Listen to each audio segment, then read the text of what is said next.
ఇవాళ కథలో ఓ తెలివైన కుర్రవాడు పని కోసం రాజుగారిని అర్థిస్తే రాజుగారు చూద్దామని తనకి తన గుర్రాన్ని చూసుకోవడానికి పెట్టుకుంటాడు. కొన్నాళ్లకు రాజుగారు ఆ అబ్బాయి తెలివిని పరీక్షించడానికి నా గుర్రం గురించి ఏదైనా చెప్పు అని అంటాడు.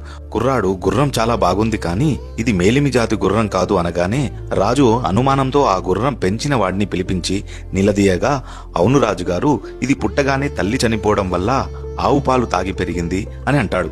ఆశ్చర్యపోయిన రాజు ఈ విషయం నీకెలా తెలుసు అని అడగ్గా, మేలిమి జాతి గుర్రం గడ్డిని నేలపైన తినదు, నోటితో తీసుకొని మెడ పైకెత్తి నెమరవేస్తుంది అని అంటాడు. రాజుగారు సంతోషించి ఆ కుర్రాడికి ఒక గుర్రాన్ని, ధాన్యాన్ని, బట్టల్ని ఇంటికి బహుమతిగా పంపించి మహారాణి కోటలో పనికి పెడతాడు. ఇంకొన్నాళ్లకు రాజుగారు పని ఎలా ఉంది, రాణిగారి గురించి అడుగుతాడు. ఆ కుర్రాడు, మీరంటే రాణిగారికి చాలా ఇష్టం, కానీ ఆమె పుట్టుకలో ఏదో రహస్యం ఉంది అని అంటాడు. ఉలిక్కపడ్డ రాజు రాణి తల్లిదండ్రులను పిలిపించి అడుగగా, అవును, మీ నాన్నగారు నాకు బిడ్డ పుట్టగానే తనకు కోడలుగా అనుకున్నారు, కానీ నా సొంత బిడ్డ 6 నెలలకే చనిపోయింది. ఏం చేయాలో తెలియక మా దాసి కూతుర్ని కన్న కూతుర్లా పెంచాను అని అంటాడు.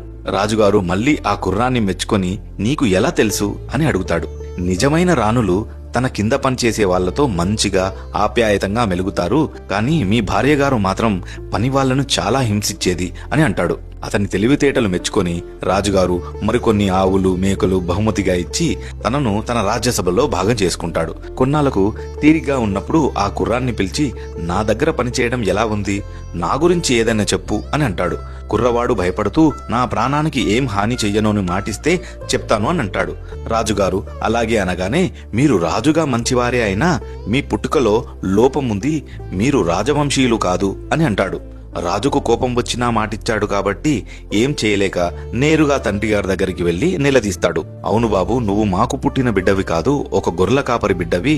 మాకు పిల్లలు లేకపోవడం వల్ల ఈ వంశం అంతరించిపోకూడదని తెచ్చి పెంచుకున్నాము అని అంటాడు.